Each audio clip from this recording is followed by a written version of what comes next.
On connaît ses travaux et ses livres, son attention portée à la France suburbaine dont il relève les indices à mesure qu'elle s'étend. De la petite ville aussi, l'anthropologue qu'il est travaille à l'identifier avec les mots de sa discipline, aussi avec les mots qui manquent pour dire un certain malaise la concernant, comme celui des territoires, jamais mieux saisis qu'existentiellement et poétiquement selon lui. Et voilà comment, à verser dans le registre des choses façon Francis Ponge, Éric Chauvier, enseignant à l'école d'architecture de Versailles, s'oriente et parvient à dégager de la petite ville une valeur interne, obsolète peut-être par les temps qui courent, ou encline, au contraire, à se pourvoir en modèle, alternative à l'étendue métropolitaine. Saint-Thierry-la-Perche, ça ne dit pas grand-chose, rien de saillant, comme tant d'autres petites villes. Fallait-il alors, pour s'en approcher mieux, qu'elle fût aussi la sienne, banale et natale. Dans un livre qu'il lui consacre, Éric Chauvier dit son attachement et sa distance critique avec, entre les deux, la possibilité d'une utopie réaliste. L'histoire, elle est très importante. C'est pour ça que je cite Marx au début, qui dit l'histoire de chaque génération pèse comme un cauchemar. C'est 1905, le mouvement des porcelainiers à Limoges, qui est un mouvement sanglant. Donc les ouvriers sont réprimés. C'est quelque chose qui reste dans les consciences, dans les mémoires en Haute-Vienne. Puisque Saint-Thierry, c'est le sud de la Haute-Vienne. Limoges, c'est 40 km au-dessus. Et les patrons locaux, en fait, ont cette peur du rouge, qui est très ancrée, c'est-à-dire du mouvement contestataire.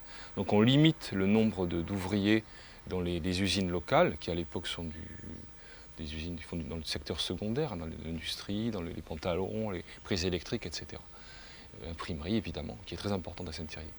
Et en limitant le nombre d'ouvriers, eh bien, on empêche aussi les développements des voiries, les routes. La dimension des routes, le format des routes n'évolue pas. Et finalement, cette décision, elle va impacter ce qui se passe aujourd'hui. C'est-à-dire que Saint-Thierry est isolé, très concrètement. Et le problème des territoires, c'est ça. C'est-à-dire qu'elle est reliée à Limoges, Saint-Thierry est reliée à Limoges, mais l'autoroute passe très au sud, à 60 km, me semble-t-il, au sud, à 89. Donc on est sur un enclavement, un isolement, qui est vraiment le problème. Parce qu'un territoire, aujourd'hui, plus il est isolé, plus il souffre. Cette diagonale du vide, qu'avaient identifié certains géographes à une époque, elle montre très clairement un problème d'équipement, de voirie, de liaison avec des pôles métropolitains, etc. Comme je suis anthropologue de la ville, moi ce que je vois tout de suite, c'est qu'il n'y a plus d'urbanité. Alors même que sur une petite ville comme Saint-Thierry, 8000 habitants, 7500 habitants, je suis marqué par les souvenirs des gosses dans la rue, de mes copains d'école primaire, et la chance, moi j'étais un peu déjà en périphérie, donc un peu à la campagne, à 3 km de la ville, et ma mémoire est marquée par ces flopées d'enfants là, qui se cachent dans les recoins de la rue du marché, qui s'amusent, qui se retrouvent en bande. C'est un peu c'est des images très très fortes, et de bonheur pour moi, une sorte d'idéal urbain. Donc il y avait vraiment une urbanité très forte à Saint-Thierry. Ma fille cadette, qui à l'époque est déjà, on va à Bordeaux, on va à Saint-Thierry, elle peut comparer.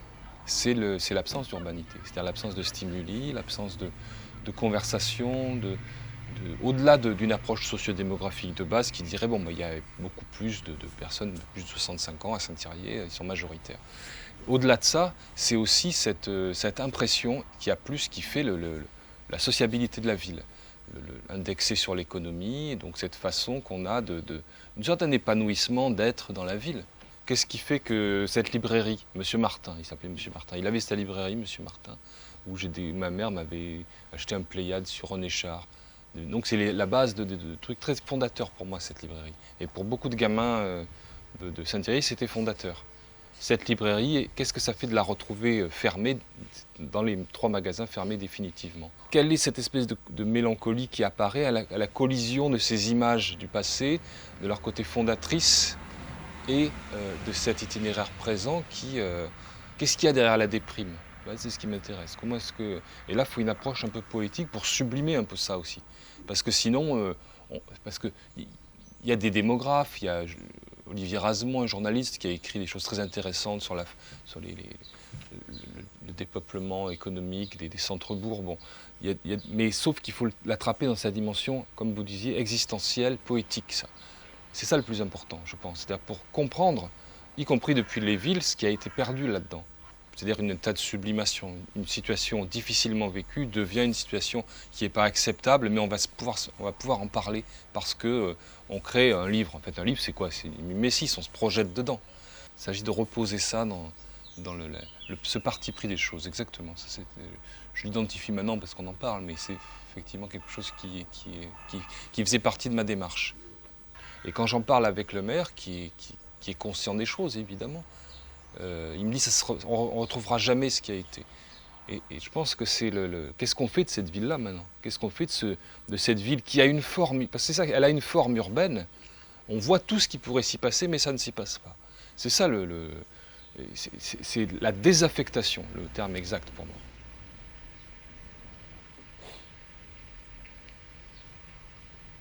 Les élus étaient connectés, comme tous les élus en France, au demeurant, sur un mimétisme urbain, métropolitain. Le modèle, ça reste la métropole. Quand on décide de faire un McDo à Saint-Thierry, c'est d'abord parce que les ados adorent McDo, donc effectivement, ça va recréer ponctuellement de vagues sociabilités autour du McDo qu'il ne faut pas complètement ignorer, quoi. C'est quand même important, j'imagine. Mais c'est surtout ramener un indicateur d'urbanité dans la ville.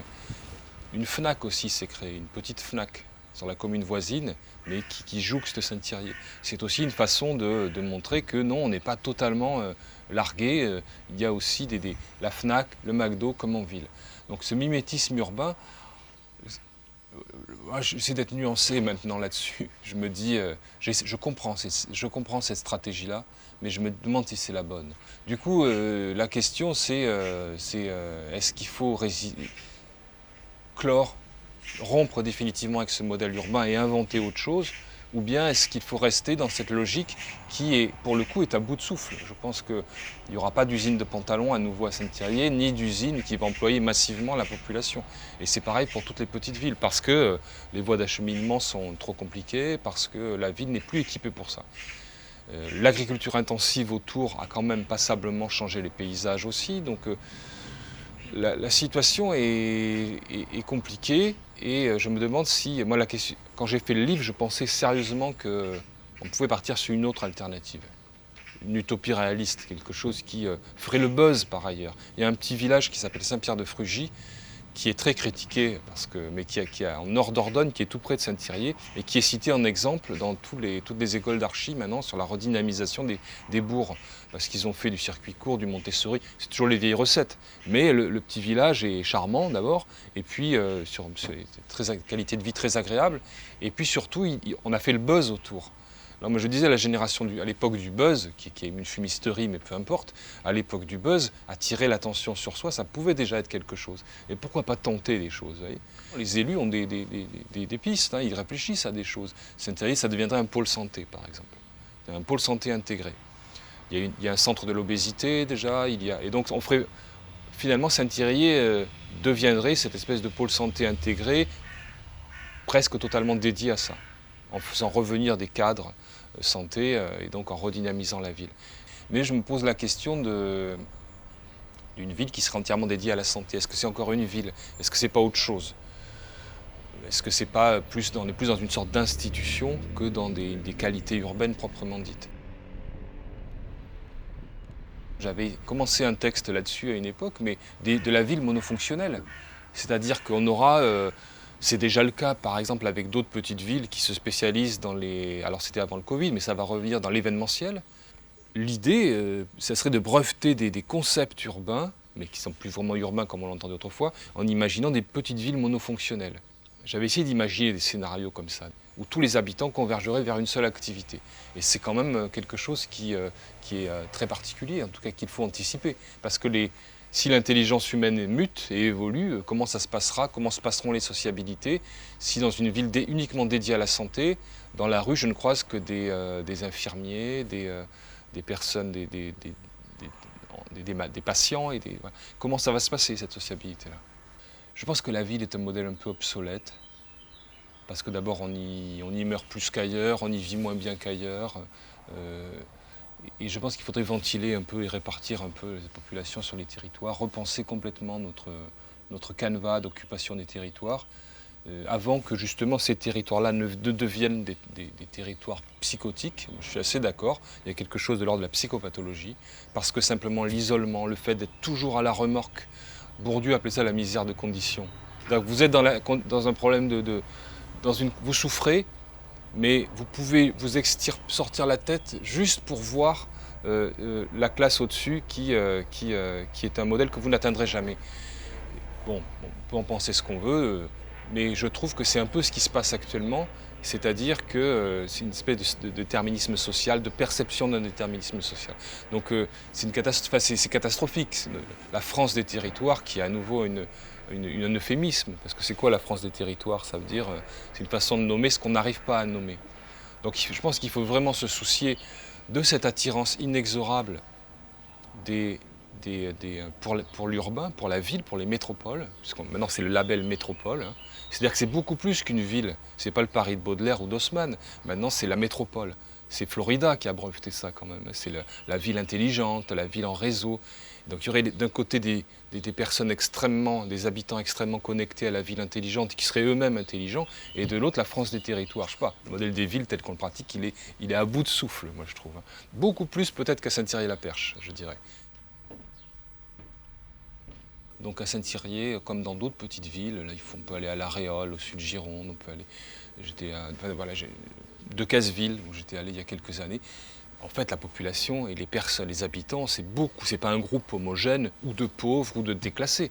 C'est évidemment des réseaux d'entraide, des initiatives qui font du sens, des personnes qui en ont marre des villes et qui vont recréer de la culture, puisque c'est des endroits où on est relativement bien et au calme. C'est-à-dire que les villes, ce modèle de réussite, c'est un modèle de réussite en trompe-l'œil, et l'échec patenté des petites villes, c'est aussi en trompe-l'œil.